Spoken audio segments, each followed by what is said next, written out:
अस्सलाम वालेकुम दोस्तों, क्या हाल चल। आई साहब भाई, ब्रेकिंग न्यूज़ नहीं आपने डाली। कल जो है ना खबर आई थी कि ओमान में सबको, इवन के बच्चों को भी पैसे मिला करेंगे और वो भी हर महीने। तो भैया ये खबर पुरानी है और कल जो है इसका बाकायदा ऐलान कर दिया गया है। हिज़ मजस्टी सुल्तान हैतम बिन तारिक, उनकी दीगर जो गवर्नमेंट ऑफिशियल्स हैं उनके साथ मीटिंग हुई और सोशल प्रोटेक्शन लॉ, उससे पहले भी बहुत सारी तरह के जो कवानीन चल रहे हैं जिसमें सिर्फ मखसूस लोग शामिल थे। सोशल सिक्योरिटी फ़ंड है और बहुत सारे प्रोग्राम्स हैं।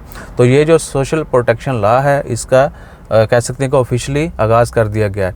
और पैसा जो मिलना है, नकदी जो मिलनी है हर महीने, वो सिर्फ ओमानियों को मिलनी है, उसमें खारजी शामिल नहीं है। अच्छा, वो डिटेल आपको बता देते हैं, चलें साथ हाथ लगे हाथ कि अगर ओमानियों को भी मिलनी है तो किन को मिलेगी। सीन ये है कि जितने भी एजड लोग हैं, 60 साल से अबव जितने भी ओमानी हैं, उनको मंथली पैसे मिला करेंगे।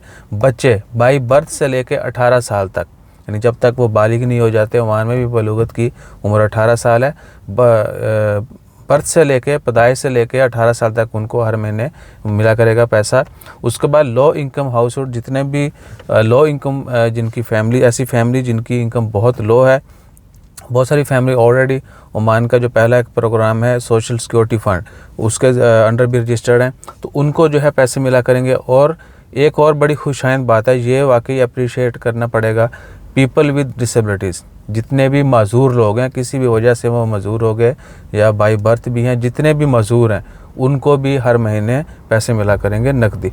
और उसके बाद जितने भी यतीम मसाकीन और बेवा ख़वातीन, इसमें बेवा मर्द नहीं है, सिर्फ ख़वातीन, उन सब को भी जो है ना फ़ंड मिला करेगा हर महीने। और उसके बाद है रिस्क्स ऑफ एल्डरली डिसेबिलिटी, और वो लोग भी जिनको किसी वजह से उम्र की वजह से बंदा डिसेबल हो जाता है और बहुत सारे वजह से हो सकता है, यानी हो वो वही डिसेबल्ड जितने भी यानी लोग हैं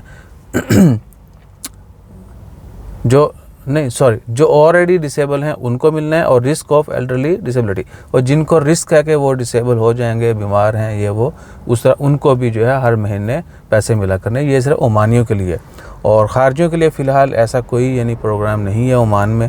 हाँ, हमारी रिक्वेस्ट ये है ओमान गवर्नमेंट से कि they should support us at least for our rights.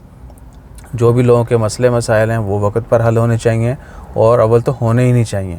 जो इश्यूज़ हैं वो जो है उनके ऊपर गवर्नमेंट को स्ट्रिक्ट एक्शन लेना चाहिए। बहुत सारे कंप्लेंट जो हैं वो अरबाब लोगों की होती हैं कि जो स्पॉन्सर है आपका वो अपने एम्प्लॉय के साथ नाइंसाफ़ी कर रहा है, वक्त पर सैलरी नहीं दे रहा, काम कुछ है करवा कुछ रहा है, वीज़ा किसी चीज़ का दिया, डील कोई और हुई है, इधर आगे कुछ और हो रहा है, और ऊपर से बहुत सारे गैर अखलाकी रवैये जो हैं वो भी बरते जाते हैं, और बहुत सारे मसले मसाइल हैं। तो हमारी रिक्वेस्ट ओमान गवर्नमेंट से यही है कि भैया थोड़ा सा इस तरफ भी तवज्जो दें, एटलीस्ट हमारी पेन जो है उसका भी हल करें।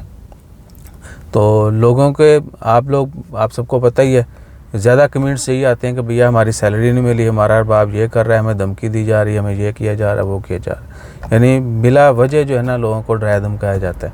तो ये सब ख़त्म होना चाहिए और जिसका जो हक़ है उसको ज़रूर मिलना चाहिए। That's all for now. बाकी जैसे कोई मज़ीद अपडेट्स आती हैं वो भी शेयर करते हैं। जज़ाकल्लाह, अल्लाह हाफ़िज़।